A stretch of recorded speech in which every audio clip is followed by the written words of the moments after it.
out exactly the right card. I don't think anybody cares about the TCG as much as those gentlemen, and it shows in his performance. The finding, you know, the 58th, 59th, 60th card for a deck can really make or break your matchups, make or break your percentages. There's so many strong tech cards in the current metagame that if you can properly predict what you're going to be going up against, what's going to be a bigger slice of the pie for the field you're going up against, and you have that counter, it's going to come out massively for you. Like we saw, you know, Mew having to adapt with the big parasol. We saw how devastating it was when Echoing Horn just came roaring into the metagame and started to exploit people's deck choices and their benching choices. And I am confident that Justin Bokhari has that optimization already down pat and has something very dangerous lurking that Ross might get scooped up by in game number 1. On the other side, we have Ross Cawthon. We've seen him time and time again. And to the love of Pokemon, he also puts in plenty of hours, and he has been working tirelessly on this deck. I run into him way too much on the ladder. And yes, he is going to be playing the Rapid Strike Malamar deck one more time. He's been trying this over and over again, loves playing these single prize Pokemon and trying to take advantage of just hitting those wild numbers that every other deck seems to not be able to reach due to a damage cap. Rapid Strike Malamar, I think, has the best storyline as a deck in the metagame. It started off as this sort of list that was like, oh, this is fun, this is cool. As it started to get more optimized, players were like, you know, this is actually kind of strong. Maybe there's something here. They played it a bit more. And then it got this reputation, right, of this deck is good. It does what it does very consistently.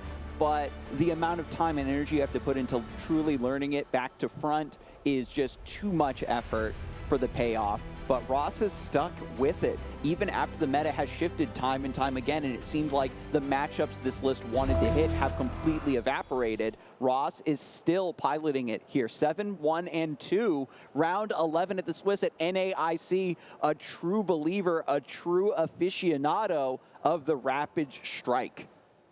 His list has evolved over time, too. He's very understanding of the meta and where it's at. We've seen Ross playing the Pokemon catchers in a list previously, trying to take advantage of maybe squeaking out some knockouts on some Arceus V on the bench. And when you see that Arceus V with the big charm on it, the V-Star, you know that that's a number that's going to be very difficult to work around. So instead, was trying to target down some Vs and get some easy prize cards. Instead, this is going to be full throttle, get all the cards into my hand, and blast off with Rapid Strike Tentacles, trying to get maximum value out of every card in his list. This is an archetype that when you think it's not possible for them to hit the damage numbers they need, it's magic. They draw so many cards, their things are flying left and right, and the numbers all coalesce into this massive hit. And once that Rapid Strike Malamar gets set up, you just keep swinging until the game is done. Justin Bokhari, starting off with the Manaphy in the active, does not have the threat needed. Historically, when players need to take down Rapid Strike Malamar, they have to be aggressive. They have to get some tempo, start sniping the bench to deny these Rapid Strike combos with the scoop-up nets, etc. Yeah, finding the early aggression here for Justin is going to be ideal, and then starting to shift towards maybe using your Inteleon engine a little more, squeaking in those Aqua Bullets so that you can start taking some one-prize knockouts is really going to be the strategy here. Trying to make sure maybe if you can get 2 or 3 unchecked prize cards, you can put Ross in a situation where he's going to have to be attacking into single prize Pokemon because he doesn't really have a way to move Pokemon from the bench.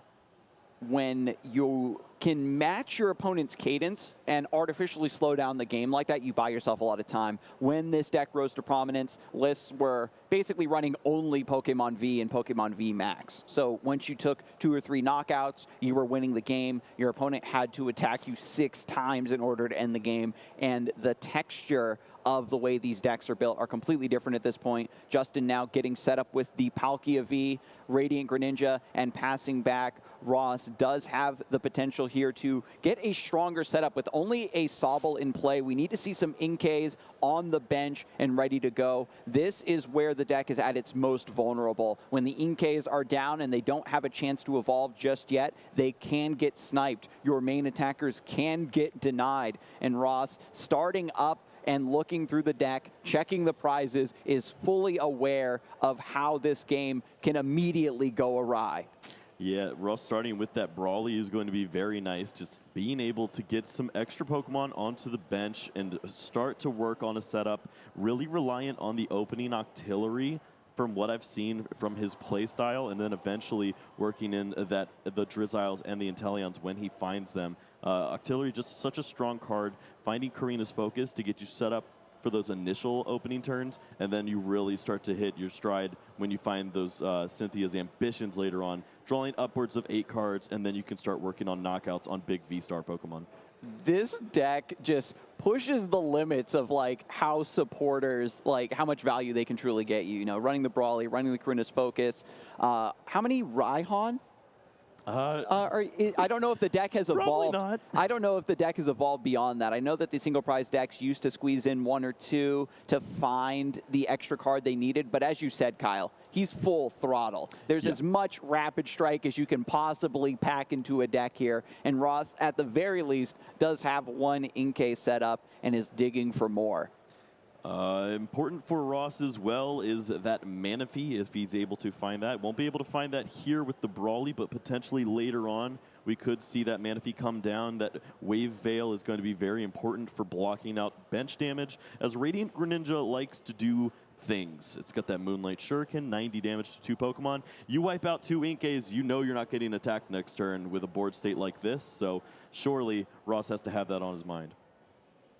Level Ball just continues. Ross digging those cards out of the deck, getting this powerful foundation set up. Maybe a second Inkay can come down. If you have 2 in the bench at the same time, like we see now, you are resilient to one of them getting sniped. And Ross is feeling pretty good about the setup, I imagine. Now we've got the Manaphy to try to protect the bench. This is the evolution you were talking about, Kyle, adapting to the threats that keep disrupting this deck and keep it from doing what it wants to do. And we'll see if Justin can finally get an aggressive threat on this turn and start to whittle down the 6 prizes that are needed to end the game versus the single prize deck. Justin does continue to just draw through with that Radiant Greninja, try to find something, and the cards are not coming together here. Does not have a Sobble and has the 4 Battle VIP, of course, in the deck. Not able to find one on the opening turn, and it really just shows how detrimental that is to a deck like this. When you don't have the Sobbles down early, this Irida isn't nearly as impactful as it may have been, being able to instead go grab Drizzile and start working on an attacker to start taking these knockouts early. Over and over again, Palkia V-Star, a deck known for its aggression, is struggling to get off of the starting blocks here, and decks are exploiting this weakness. As soon as you detect that your opponent has a slow setup, you can see how they're struggling to put their game plan together. You can turn up the gas against them, and that's what Rapid Strike Malamar specializes in. As soon as they can get a Malamar in play, they're off to the races, and things start to crumble and collapse all around you. Justin is sweating right now. The Irida might be able to put something together, but if Ross comes out swinging on this next turn, Justin's struggles will be all for naught.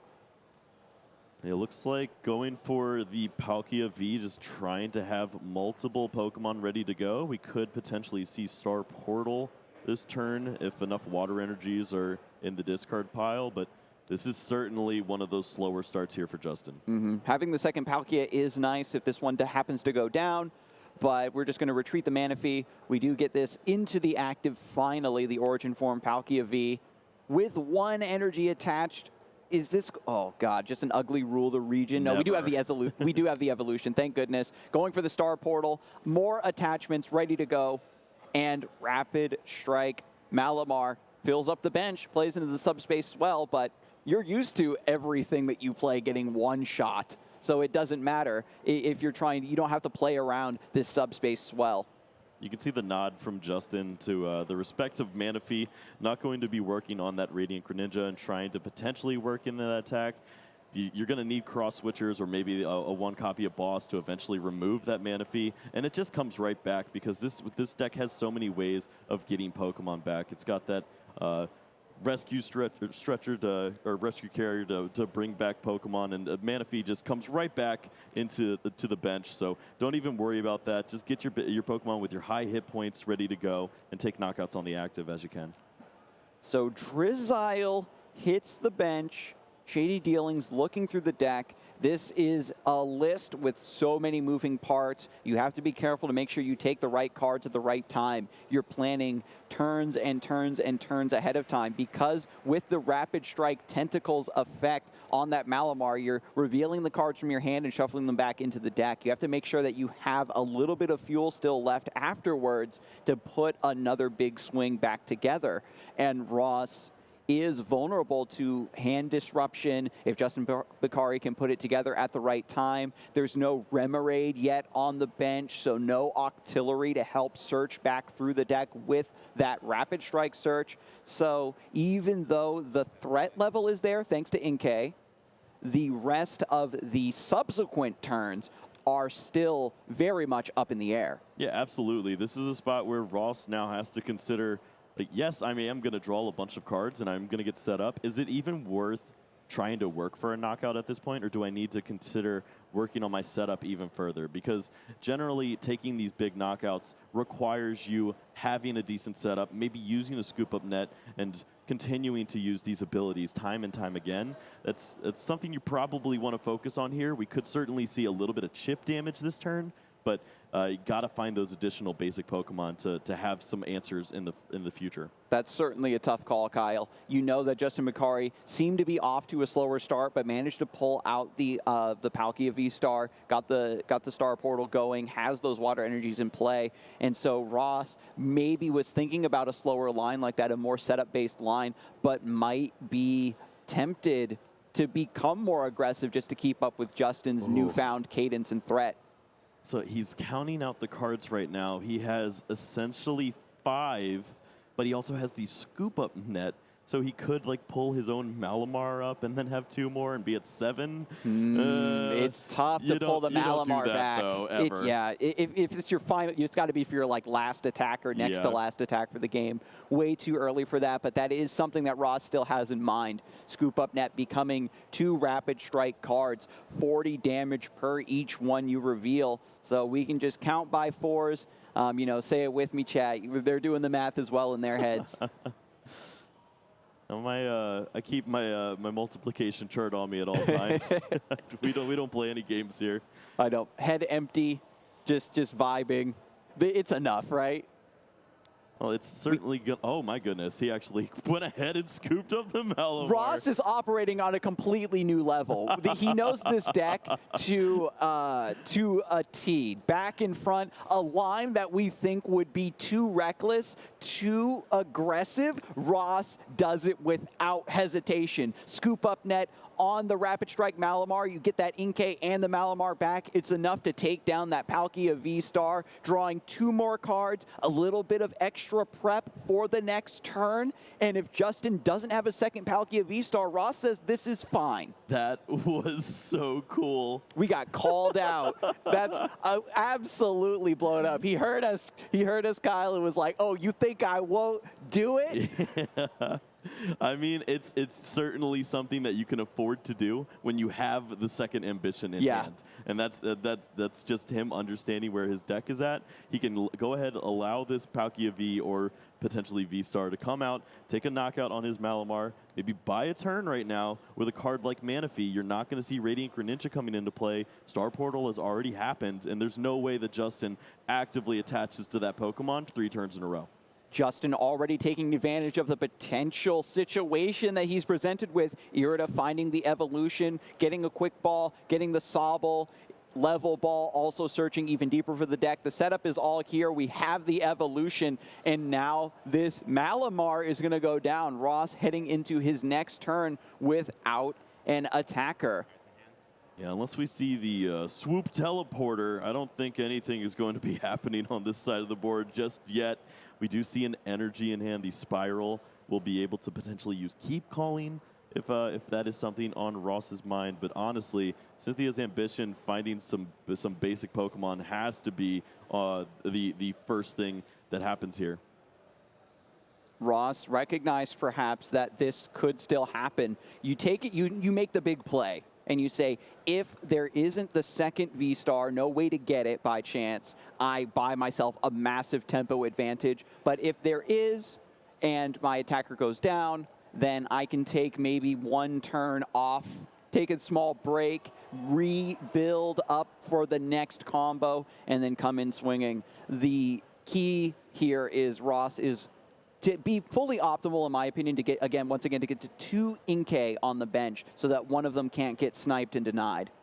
Yes, being able to find that is going to be crucial. Also important to note that Justin, I believe, is already down multiple cross switcher just in trying to get set up, so could be a little more awkward for Justin. May be able to take 1 Inkay just because of the dual Sobble we see on his bench, but getting multiple is just not going to be in the cards. So the Cynthia's Ambition paid off, as you said, Kyle, just restocking the shelves here in the Rapid Strike clearance sale, and then going for Keep Calling to refill the bench, and finally gets that Remoraid. Yeah, that's such a clean play, just being able to fill your hand as high as possible. You're playing against a deck that doesn't always have a way to disrupt your hand, and then you just get 3 Pokemon on a nice break turn to add to your board. This definitely feels like Malamar is going to be using a strong Rapid Strike Tentacles on the following turn.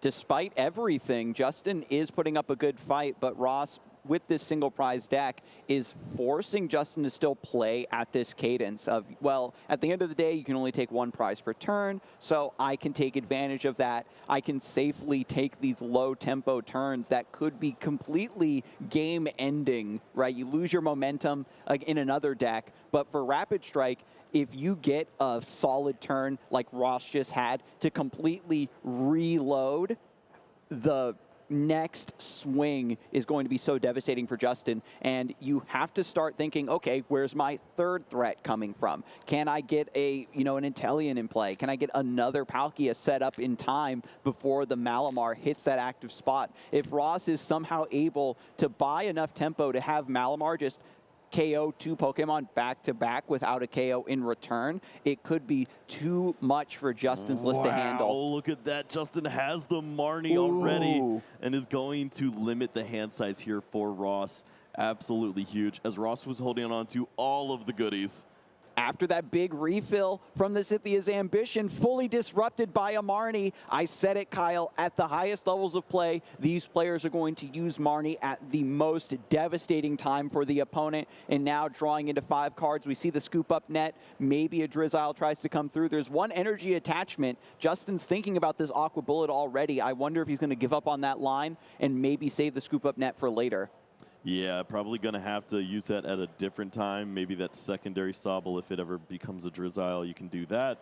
But this is definitely going to be Justin thinking about his next 3 attackers. He has this Origin form Palkia V-Star already in the active spot, ready to go. The secondary Drizzile with the water, already thinking about getting an attack off. And then we know that this deck does play 1 training court. So that's really Justin's way of coming back in situations like this. You don't play many water energies, so you need to make sure that every single one of them counts. Maybe you catch Ross on a turn where he doesn't have a counter gem. 3 knockouts, 3 Cynthia's Ambition. You cannot keep Ross down even after the Marnie. The hand is fully reloaded, and we'll see if a Rapid Strike Malamar can strike back against this second Palkia V-Star. The answer's yes. Already counting the cards. You know, if you're Justin, you're looking across the table and saying, oh, wait, the math is being done. This isn't good. Ross just making absolutely sure he can hit these numbers. Yeah, Ross taking a peek. I think we already saw 5 that just don't even require getting played down. The Evolution Incense could go and find Octillery, which could then go ahead and search out another one of these Pokemon if he so chooses, or another Rapid Strike card. And then I think there was 1 other card that could work its way in, a Scoop Up Net potentially. Of course, you can also just use your Shady Dealings Inteleon, go grab 2 cards, grab that Octillery, really start pushing through here. And Ross just has to figure out how to sequence this, right? Because it's not just about this turn. It's not just about getting the KO this turn. You have to have a strong enough setup where you can then have the resources for next turn. Again, this is Cynthia's ambition number 3, so Ross is getting a little bit less of an ability to reload as we go later and later and later into the game. Yeah, this is Ross's favorite card to grab, that Rescue Carrier, especially when you already have given some Pokemon to your opponent in trying to get this set up. When one item card turns into 80 damage, that's a pretty good card. I'd play that in just about everything. Yeah, the Rescue Carrier, you open it up and power tablets fall out. 3 of them, yeah, that's some value right there. So finally gets the Octillery. The Rapid Strike Search is now going to take over for the Cynthia's ambition, being able to look through the deck, find that Rapid Strike card, not just for boosting the Malamar's tentacles. It also can find you the utility that you're looking for. It can still find you that supporter that you can cash in. Karina's Focus, for example, right? Just keep drawing more and more cards. So this is the perfect opportunity for Octillery to show up in this game. You can already see Ross thinking, well, maybe I've got enough Inkay already right now. Sobbles are going to be a great way to continue drawing into more of these item cards by way of that Drizzile and eventual Inteleon. So going with multiple Sobble there off of the Rescue Carrier. With the second Inkay, I think you're feeling pretty good. Justin on only 1 boss's orders, I believe. Still trying to run those cross switchers as well. Ross hasn't seen anything like that just yet and is going to take the risk here of just getting the Sobble set down instead. Rapid Strike Search now coming through. Ross still getting more and more resources into the hand in order to cash in for a big Rapid Strike Tentacles attack. I think needs 7. Yep, 7 is going to be able to do it. It's 40 times 7 is 280. It's clean math. That's what we did last time to take this knockout, and surely there is enough there in that hand to get the job done. So it could certainly see the scoop up net first, and that looks to be the play. And going after the Manaphy values the bench space. Interesting. Another Sobble to hit the bench instead. So that's 1 less Rapid Strike card in the hand, but that's not required. Reveals the 7 and gets the KO. 2 more prizes. Ross closing in on victory, and Justin promotes the Drizzile. This might be the debut of that Shady Dealings Inteleon that Justin had been setting up from a couple turns prior. And talk about clean play from Ross, just understanding his prize cards, because he played his hand down to just a Manaphy. And then he draws in, and in his prize cards was a Drizzile and a Level Ball. Just took the risk right there, understanding I'm probably going to find something that leads to Cynthia's ambition next turn. I'll be fine. Running the calculations that these Rapid Strike cards are in my prizes, using it as almost a second hand, is that ascended level of competitive play that you see these players do, where when things are in the prize cards, they can be a little bit more aggressive when they really need them, and Ross needs every single card at his disposal in order to get this Rapid Strike engine to fire on all cylinders at maximum efficiency. Capacious Bucket, Galarian Zigzagoon found. Coming through with the Aqua Bullet. This is going to start getting scary because Ross scooped up that Manaphy. Oh, whoa, whoa, whoa. Hey, do we have multiple scoop up nets? This could get crazy. Yeah, this is a lot of damage that could potentially come down because Aqua Bullet is dealing that additional 20 like you're speaking of, and that could remove an Inkay if you have a triple scoop up net. Could this really be it? There's the attachment. Zigzagoon. Oh, there 10. it is. Are There's you the kidding scoop me? up net. Ross benched the Sobbles, thought that he didn't need as many Inkays in play, was confident that the attackers would be fine. But the Inkay's getting pinged down here. Melanie also joining the party, drawing more cards for Justin. Wow. And the Aqua Bullet takes out the Malamar and takes out the Pokemon that was meant to take its place. Oh, Ross maybe just got a little too cute there. Wanted to go ahead and scoop up net his Manaphy to get the Sobble down. It looked like Inteleon was going to be a really nice way to just pick up and have those resources. You could use that Drizzile, but instead opens up this really nasty play for Justin, and that is exactly what you want to do against this deck. One prize card remaining. All of these Pokemon are almost in range of a knockout, and they don't have an Inkay. Right when all the chips are down, Ross finds himself without an attacker and Justin Bokhari on one prize. What a way for this game to go down to such a sick play. The scoop up net combo. The Galarian Zigzagoon, just one of the key cards from Meta's gone by, still reminding everyone how valuable it can truly be when you need to fix that math. Well, there is hope for Ross, at least in his eyes. He has 160 hit points right now in the active spot. He's going to go ahead and get that energy down on the Inkay. Hope that his opponent just does not have that last water energy or potentially a training court to get the Palkia V-Star attacking and taking that last knockout. We do know that it is in Justin's hand. He has that 7th water ready to go. And that is, what a brutal way to close out. Are you kidding me, Zigzagoon? Wow, what a game, what a game. There was always a line where maybe Ross, if there was a Malamar, was able to get that Palkia, just take those final 2 prizes all in one go. But I think that when you're giving Justin another turn after such a monumental play, having so many cards in hand, the odds that the answer isn't there. There we go. And it's just Water double cross. That's going to be game 2. The double cross for the finisher. Ross flew a little bit too close to the sun there at the end, and Justin perfectly identified that moment to employ the Aqua Bullet, get that bench damage when the Manaphy wasn't there to protect all of the little babies on the bench. I don't think that game's winnable if Manaphy stays in play. That was absolutely absurd. You mentioned the scoop up net earlier, and there was just no real way to make use of it in getting some item cards with the Drizzile. You're, of course, going to be attacking with the Inteleon, and then finds the second one and says, oh, look at me, and takes a massive knockout, double knockout with the Aqua Bullet. This Rapid Strike deck is so intricate, and you can see with so many moving parts, small decisions like that open up the means for your opponent to strike.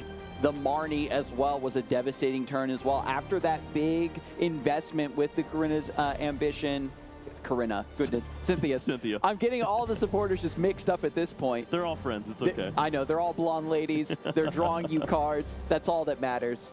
But anyway, after those cards had been drawn, after the bench was beautifully set up, that Marnie disrupted, forced Ross to jump through a few more hoops in order to put that combo back together. But Ross has learned his lesson. That was just the first game. There's no way he's going to open himself up to a play like that. And Justin is going to be in a position where a line that got you a win is no longer available. So, he's already scrambling in his mind, thinking about additional game plans that he can put together to take down this Rapid Strike Malamar. He's gotten a taste of what it can truly do when it gets off of the ground. And I know that he's still quite intimidated.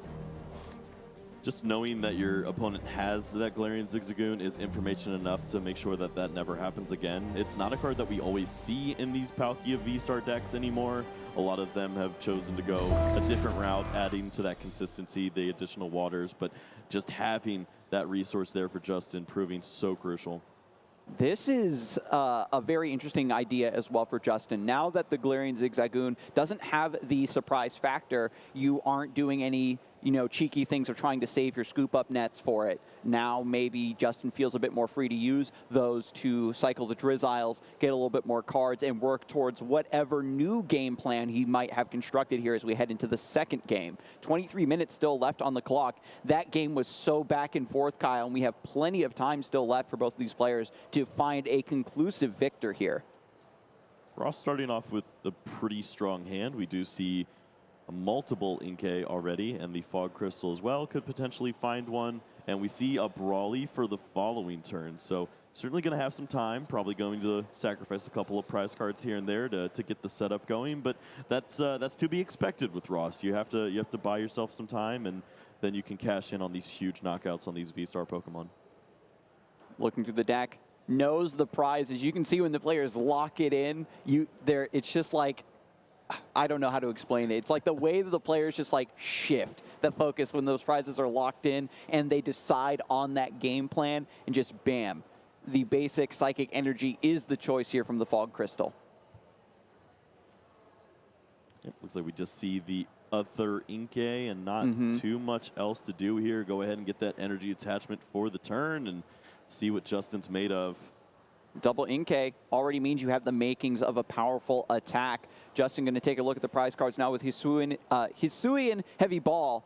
There is an Inteleon in there. Going to get some information with the Palkia as well. Go ahead and grab that.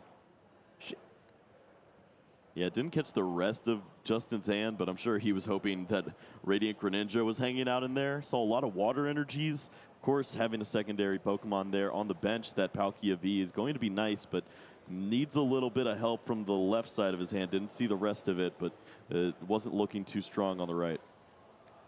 At the very least, you find the Palkia V. You can get a second one set up. This is the battle of who can keep their attackers ready to go.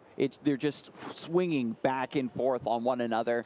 And the first player to not have an attacker set up and ready to go to mount that counter strike, that swing back, is going to fall perhaps too far behind. Justin had to do a lot of scrambling in game one to make sure that these Palkia Vs were assembled and ready to go. And Ross has a much easier time getting prepared as long as these Inkays can remain in play. Brawly going to come down now to start off the turn, finding some rapid strike Pokemon and putting them onto the bench and getting set up immediately. The Remoraid also now hitting play a lot earlier than we saw in the first game. Octillery has many more turns to start putting in that work and finding the missing pieces that Ross might need to make these combos even more devastating and more consistent. Yeah, this is a lot more like what I'm used to seeing from Ross. Grabbing that opening Remoraid. We didn't see this in the opening game. Maybe just not being able to piece together the everything he needs. Maybe he just saw a lot more pieces of the Inteleon line and thought that was the route to go. But finding this initial Octillery is a real great way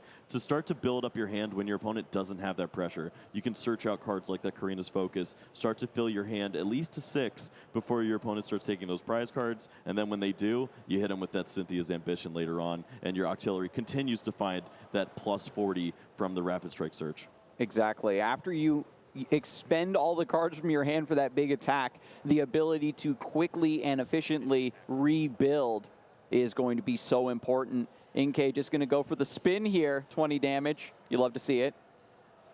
A little bit of chip goes a long way. As we just saw in game one, a little bit of damage, changing that math.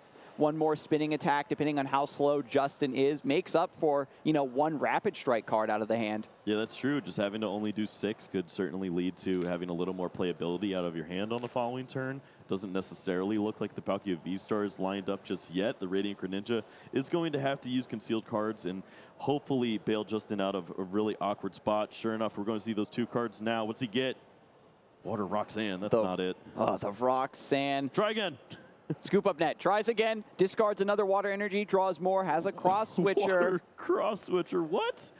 Oh no, Justin once again, maybe off to a slower start, was able to bring it back in the first game, but that was purely down to the Zigzagoon combo, purely down to that Manaphy getting scooped up with that scoop up net. And now, if you can't truly set up with your deck and get that aggressive cadence you're looking for, that line is starting to dwindle. That path is being closed off. The training court is found here. The Palkia is in a strong position, but we need the V-Star.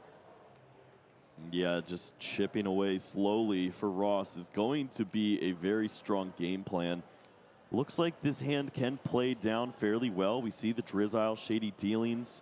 Potentially you start lining up that Octillery, and then you can draw some additional cards, or just keep searching out more of those Rapid Strike Pokemon, get this board set up to a favorable position, and then eventually your opponent's got to take a prize card. Yeah, there's so many cards here to look through with the Shady Dealings. What do I want? Am I looking for something that's for this turn, or am I looking for something that's going to help me on the next turn?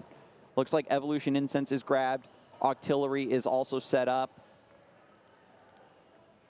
We do see additional Sobble. But then you also start to worry, there's a lot of water energies in the discard pile. I'm not stopping Star Portal at any position. Is there a way Radiant Greninja comes out and double knocks out my Inkays or something like that? So got to start thinking maybe eventually Manaphy would be a nice card to add to this team. And now with Korrina's Focus, going to draw all the way back up to 6 cards in hand. And no, oh, there's the Malamar finally. We do have the evolution, a little bit more utility in the hand, but lacking on Rapid Strike cards, Kyle. Yeah, and it's nice to see the Malamar, of course. Maybe you feel comfortable evolving just the benched one, and you continue to use that little spin attack there, get your damage lined up, and you can work on that 6 prize if you want. There might be some math that Ross sees here as well, or actually he just needs to discard 5 or shuffle back 5 cards. That might actually be doable here. Yeah, with the scoop up net, getting the Drizzile back, getting the Sobble back, has the Rescue Carrier, has the Octillery. Ross has probably been in a situation like this many times. Oh, I only need to find 5? That's completely doable. We call that free. And now with the Inkay on the bench, with the energy already attached to it, Ross is already set up for the next turn, catching Justin in this awkward state with 2 unevolved Palkia V on the bench. Fog Crystal also searching through the deck. Here comes Octillery as well. It looks like the pieces are falling all into place, just finding the Korrina's Focus and shuffling that back into the deck. Wow, so easy for Ross. Going to go ahead and shuffle in, get the 200, and that is going to be enough. Justin says, yeah, no way. Let's give me 16 minutes to try to pull out a game 3. Very smart choice by Justin, not trying to fight back from such a bad position like he saw in the first game. A little bit of a repetition there, and recognize that without that Zigzagoon line, Ross not going to make a mistake like that again. No hope of getting the Palkia V star to even swing back on that Malamar. That was the end. I love taking as much time as possible here in game 3, and I wouldn't have it any other way, Kyle. Rapid Strike Malamar, always a flashy deck to spectate, and I do want to see as many games of it as possible. Yeah, when you get to turn 3, turn 4 for Justin, and you haven't taken a prize card, you already know it's over. You have to have at least a 2 prize lead on this deck in order to stay relevant in the prize exchange. 3 is optimal, but of course asking for your opponent to falter. And Ross isn't going to do that. Ross has a deck that is built on absolute consistency, and he's going to pilot it as best as possible to give himself outs. And I'm really excited to see what these players have in store for us in game 3. Both decks seem to do fairly well going either first or second, so we could have a really great game ahead of us. I definitely have a soft spot for a specialist that through thick and thin can demonstrate that a deck can remain a big threat in the metagame. And I know that Justin kind of understood that that second game was already heading downhill. We saw the desperation with the Radiant Greninja scoop up net, Radiant Greninja coming up empty on those 4 draws. And as we move into the start of game 3, we have a mulligan. Ross starting with an extra card. Going to be fantastic for this Rapid Strike Malamar deck. Yeah, Justin just hoping to see that Battle VIP pass, because that deck is so much better when you use it. And whole Inteleon line is not the best thing to see from Ross, but maybe we'll be able to figure things out here with the rest of his deck. I do like the Rescue Carrier and the Korrina's Focus there at the bottom of the prizes, potentially being the first ones that are taken. Oh. Another mulligan.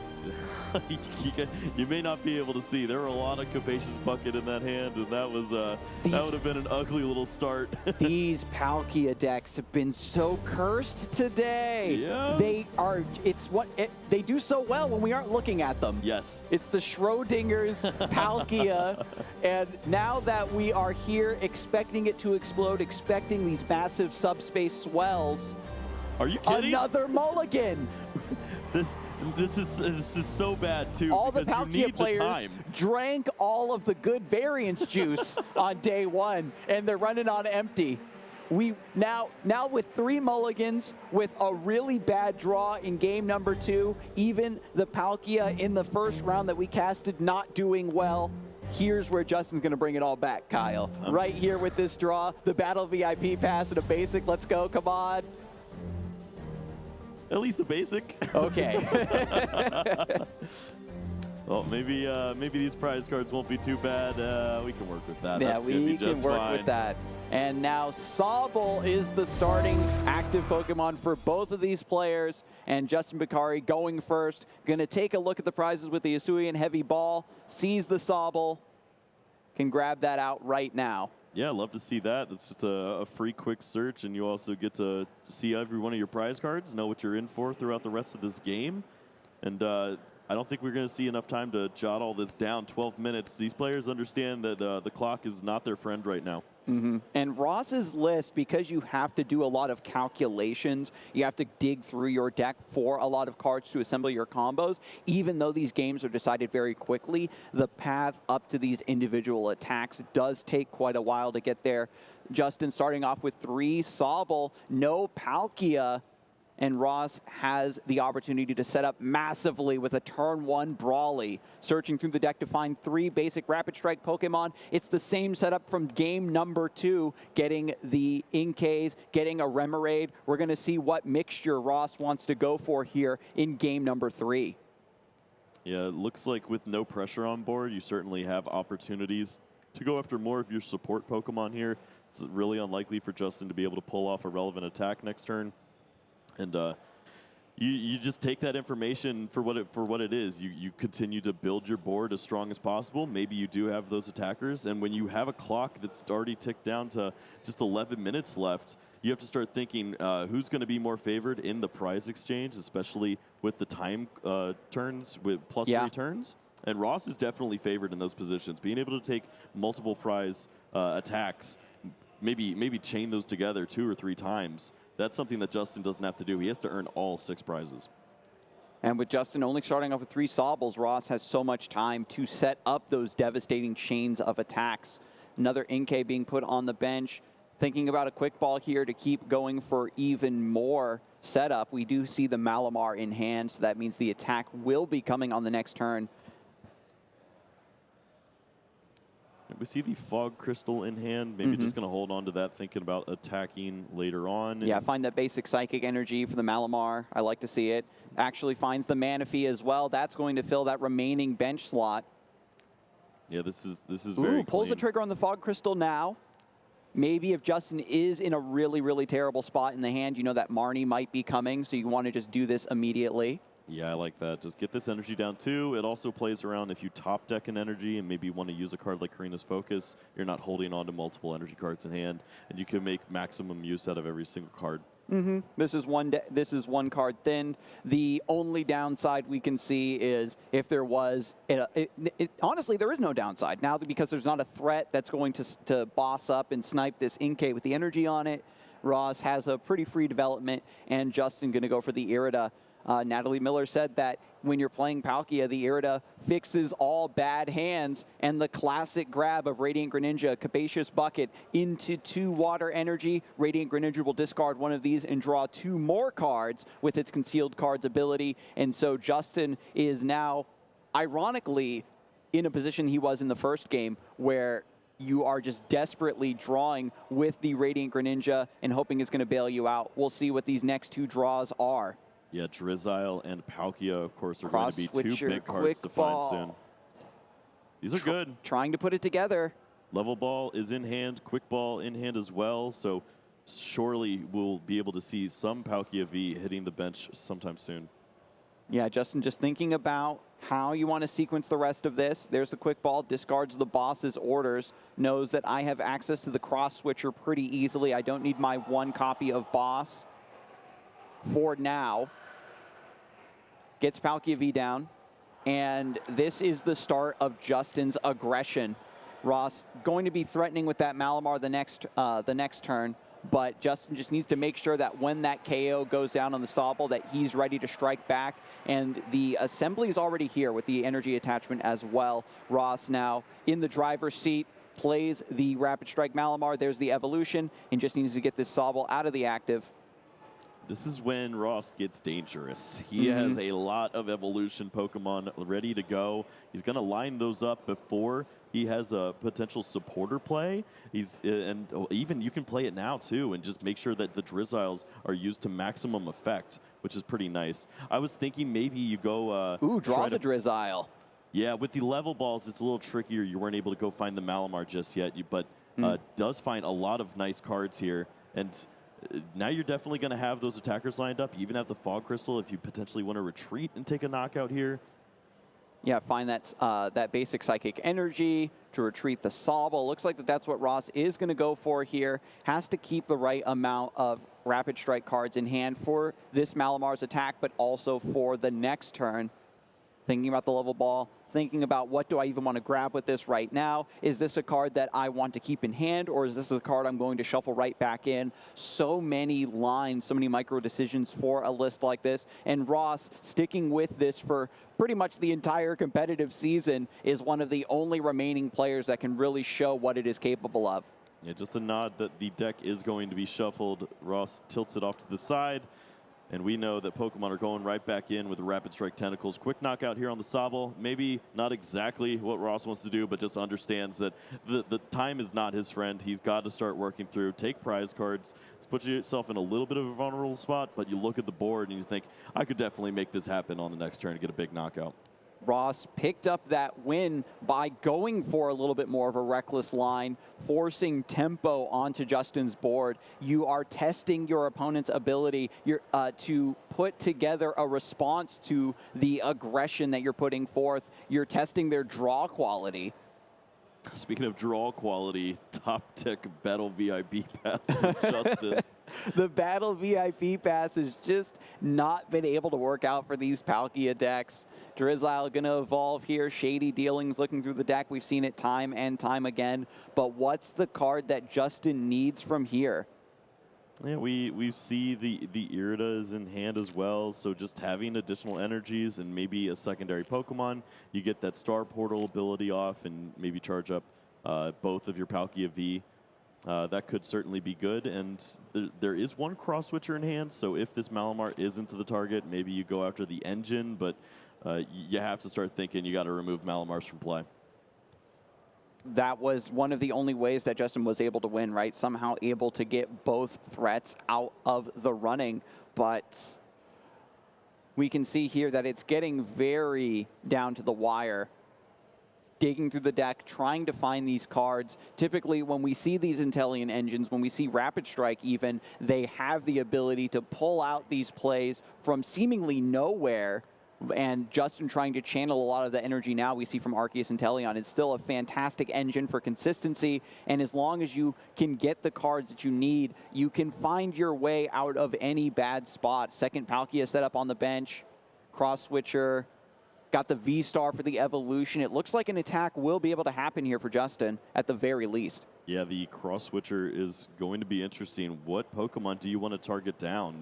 There's the Octillery that's continuing to search out a Rapid Strike card every single turn. There's the Manaphy that's shutting down your Radiant Greninja. And sure enough, just going to go after the heart of the deck right now in that Octillery, hopefully slowing down some of the draws for Ross.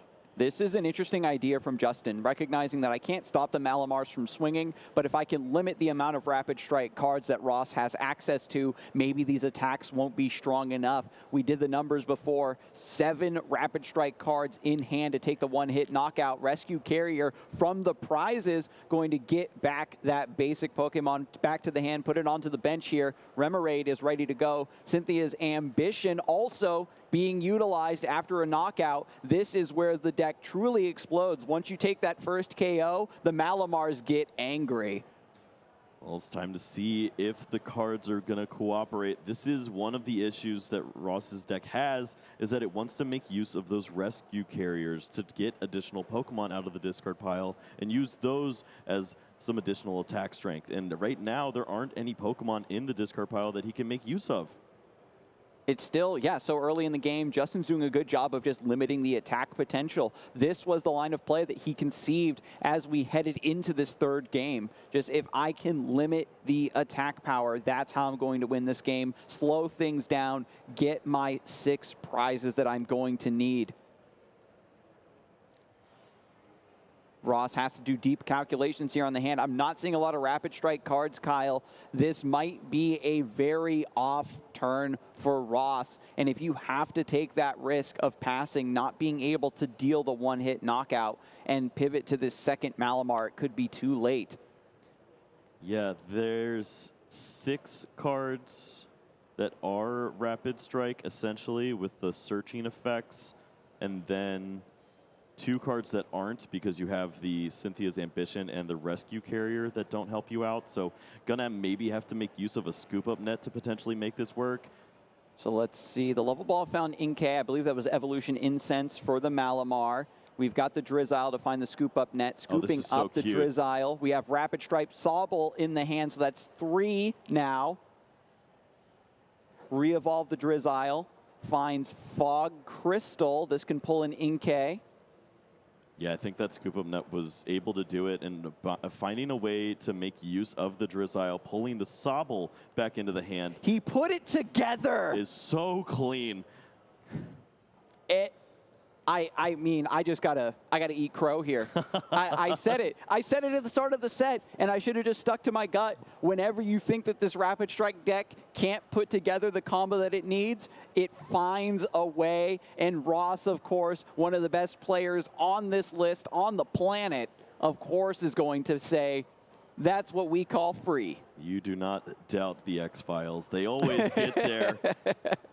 He has put in so many hours with this deck, and it looks so good. Able to hold on to both Malamar here, not in danger of missing an attack. Making use of that scoop-up net was so clean, and is going to be off to a huge lead here. 3-5 in Malamar's favor.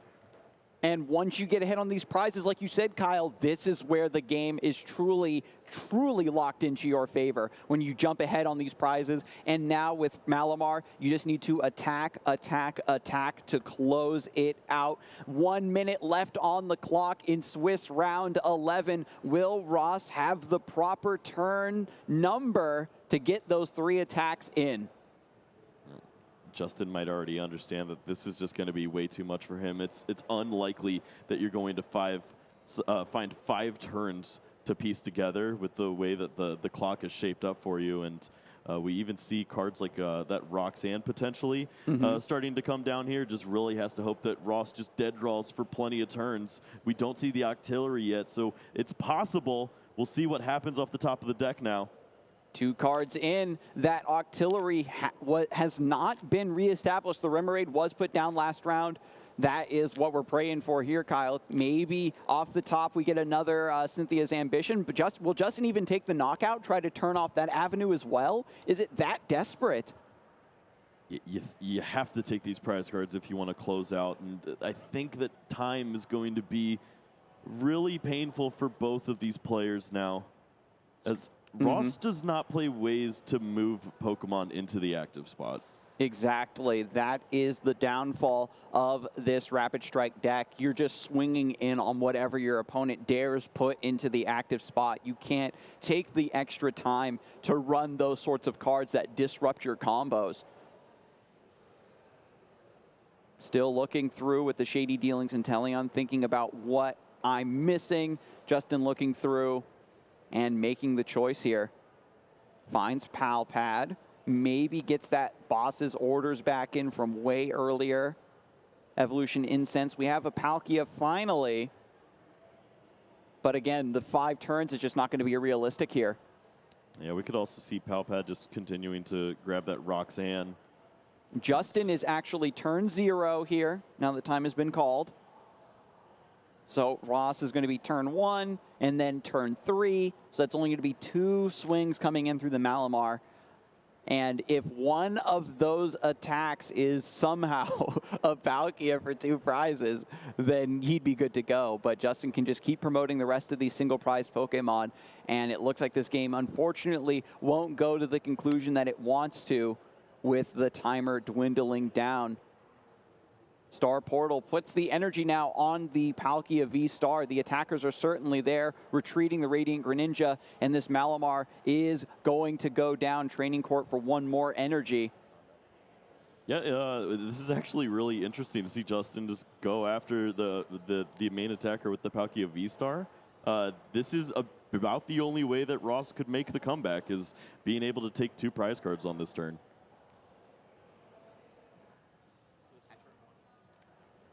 But anyway, Ross is, jumping in, trying to figure out putting this combo together. He's not too focused on the time. He's focused on the game at hand. He knows that he's going to still play out the rest of what is available with as much, enthusiasm as possible. Rescue Carrier now coming through. It wasn't as good before, but now that Justin has taken a couple knockouts, you can get some strong Pokemon back from the discard pile to power up your Rapid Strike Tentacles attacks. Yeah, we see Ross now trying to thin this hand down as best as possible. Just thinking about how to approach the rest of this setup. Sobble also hitting the bench. That's one less Rapid Strike card in hand. Goes for the Training Court to get this energy back. Oh, there's just nothing left. This Roxanne worked really well. Mm-hmm. Yeah, just taking forced to take an off turn. Just getting this next Inkay prepped. So it looks like, Ross is indeed out of steam here. Fully empty hand. Not something you typically see from the Rapid Strike deck unless they just cracked for a gigantic amount of damage. But Ross fully expending his resources and has not dealt anything. Malamar goes down. Justin just with the draw pass. This is going to be the final turn. Inkay hits the bench, and that is the resolution. There's the fist pump. Going to be a tie here. I'm really curious now, after that Roxanne was so devastating, if those players truly had a few more rounds to play out, how it would have gone.